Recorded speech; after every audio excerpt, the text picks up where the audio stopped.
Good morning and welcome to Better Thyself segment of Dr. Lamba's Awakening Call. Human beings, right from the birth, have a certain attribute, and that attribute is the attribute of wonder.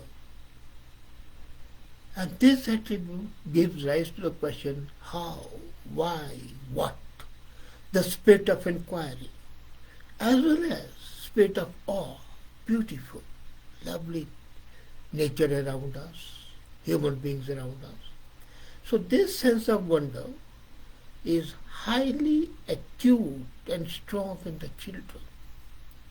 But as we grow older, this sense of wonder just starts fading away. This powerful drive to learn things, how they work, and why certain patterns and the properties exist in the world is because of our capability to wonder.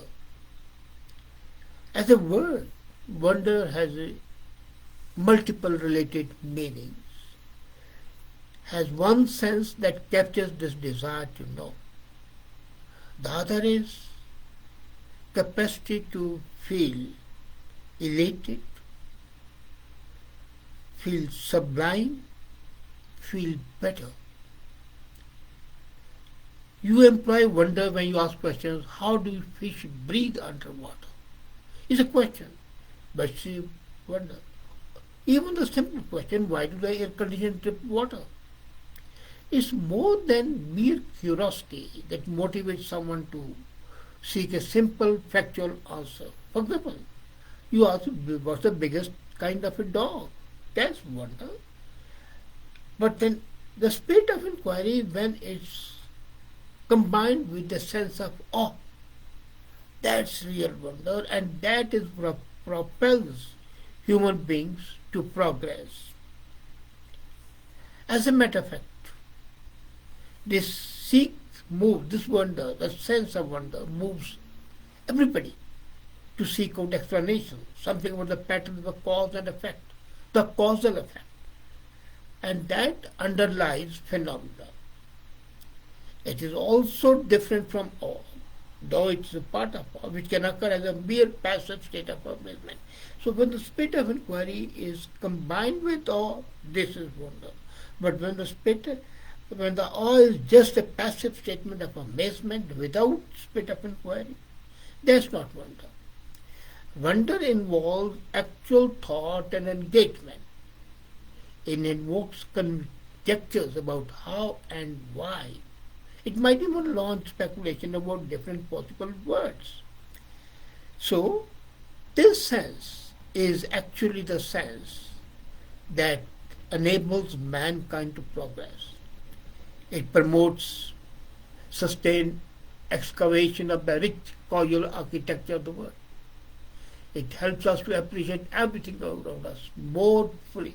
We come to see a richly textured and dynamic reality, wondering and learning how and why the songbirds sing, how the first flowers break through from the ground, how the snow-covered ground suddenly becomes verdant green, how animals hibernate to protect themselves from the cold. We come and see the experience, the first days of the spring, in more immersive and rewarding days. Why does one flower have a different hues in different climes? So this sense of wonder launches a branding network of new instances and opens the door to potentially endless, absolutely endless joy of success and discoveries. Wonder and learning encourages and enable us to be more fully engaged with others. Not just topics about cosmology or evolution, but everyday current topics, your epidemics, climate crisis, you discuss why it is happening. And that is a spirit of wonder. It can also help provide a shield against misinformation. But then I said, as this spirit commonly declines with age, And not only complex it is the education system.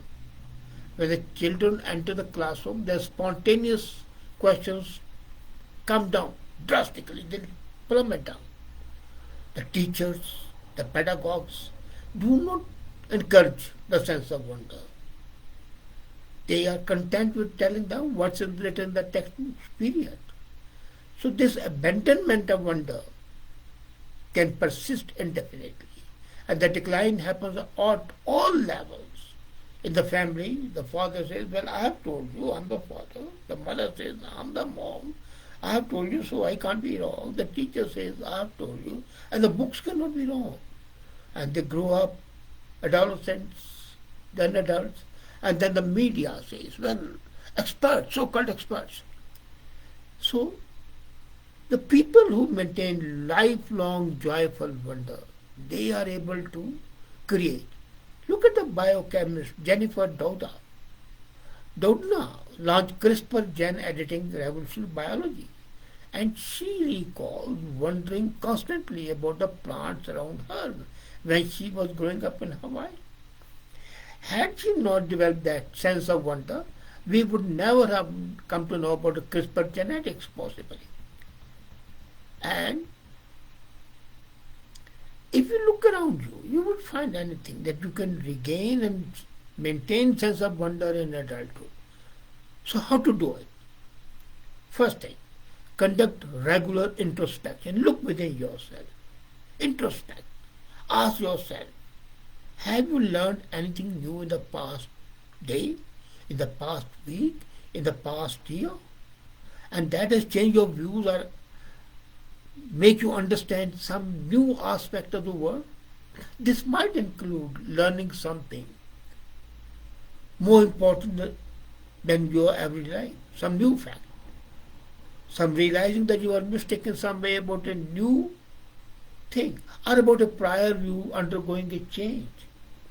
Think about these updates in some way, and then you will understand the opportunities that enable you to see the wonder of the world more clearly.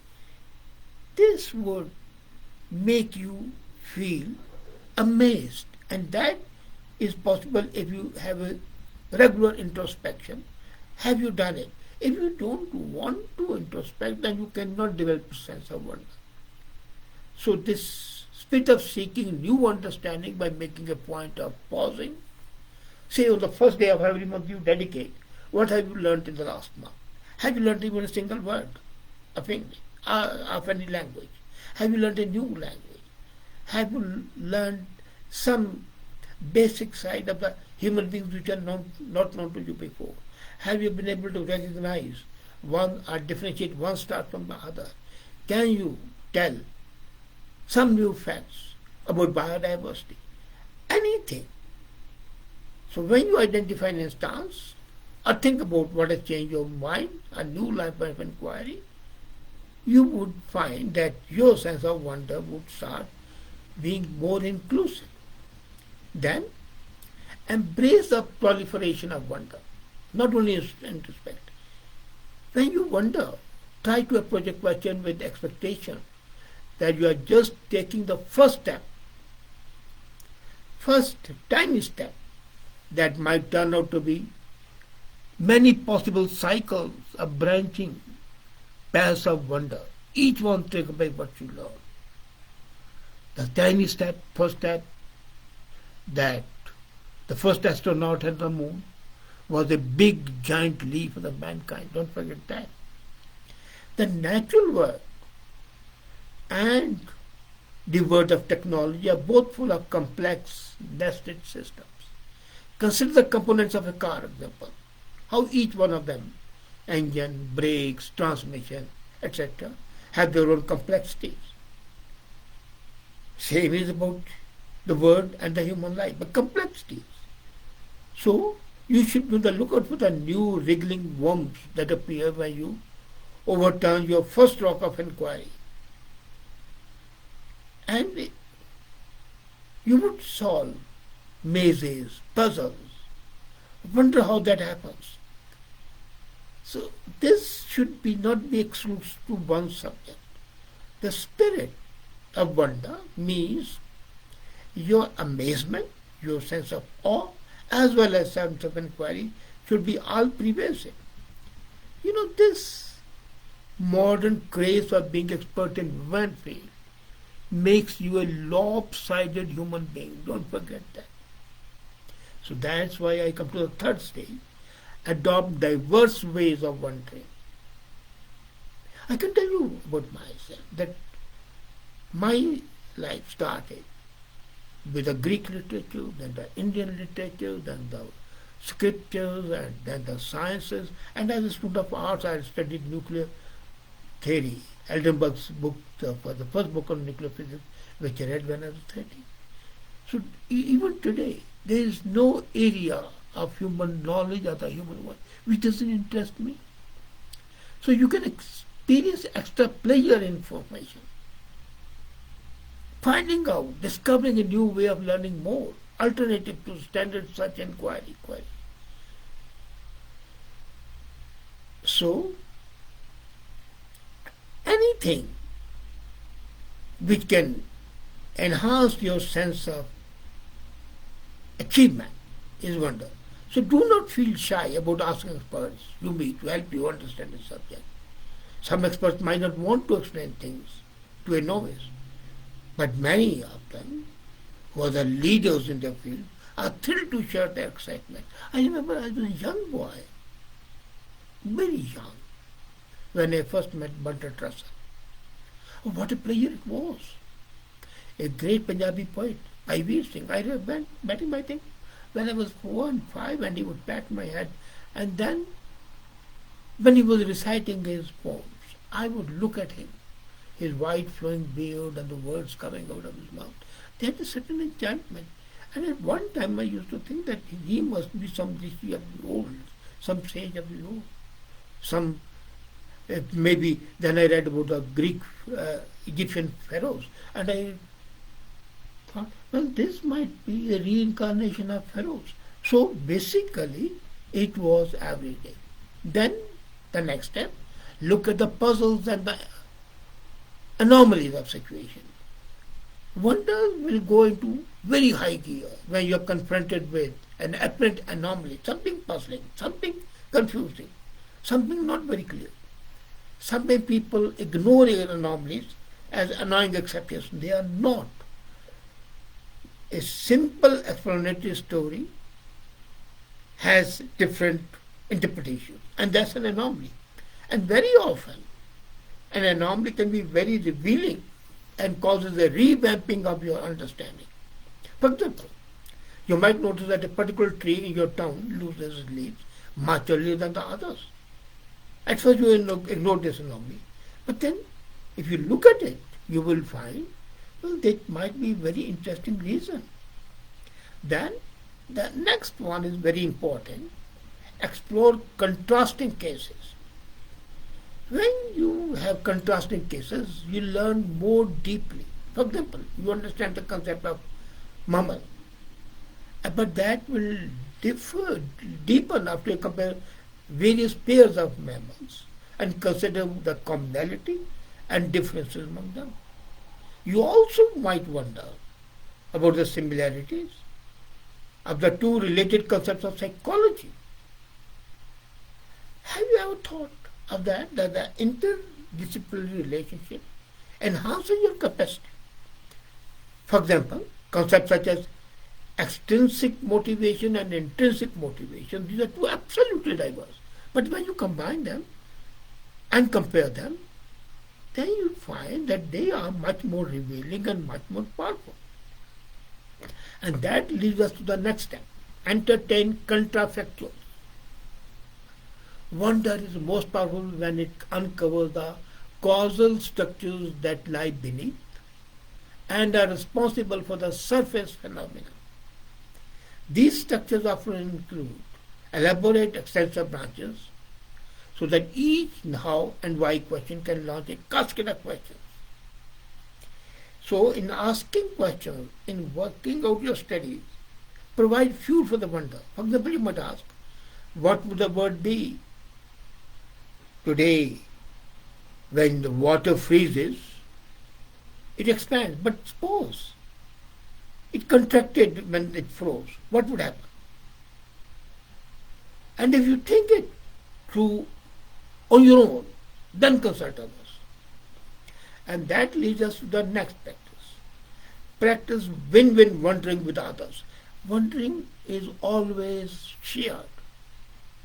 Sit with your partner, sit with your friends, sit with your kids, sit with your parents.